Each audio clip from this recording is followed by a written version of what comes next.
The highest performing fitness ad I've ever run was grainy. It looked like it was shot on an iPhone, and it looked like it was from 2005. And yet, somehow, it had the lowest CPA out of any fitness ad compared to the high production ones, the static images, and the videos that we were running.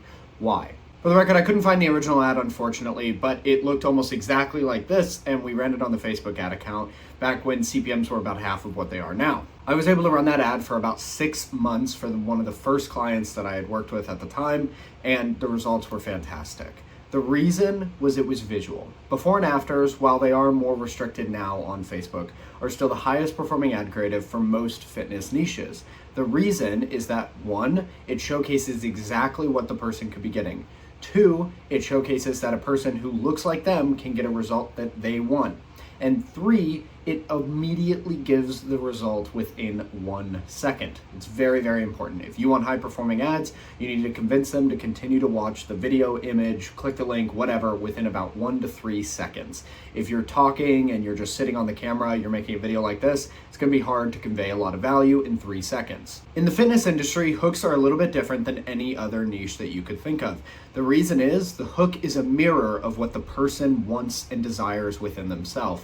When they see your ad, they should see their future, their goals, their desires, and themselves in the ad that you're creating. Fitness is one of the few categories where you don't need any words at all to convey value visually. And the reason? Most people don't want to understand fitness. They just want to look better. I had a conversation about 6 months ago with somebody who thought before and after ads were played out, that they looked like they were from 2015 and that they wouldn't convert anymore.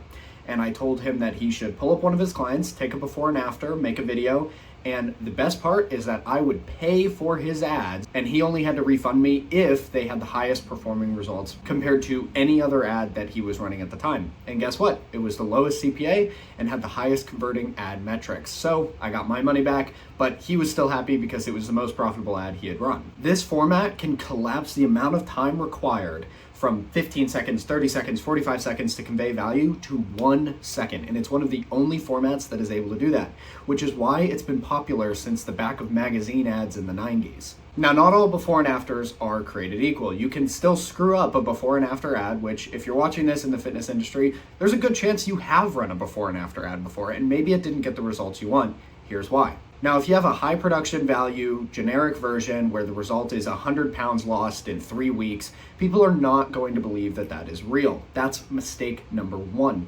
If you think about who's seeing the ad, they need to believe that it is attainable for them. The second thing is specificity.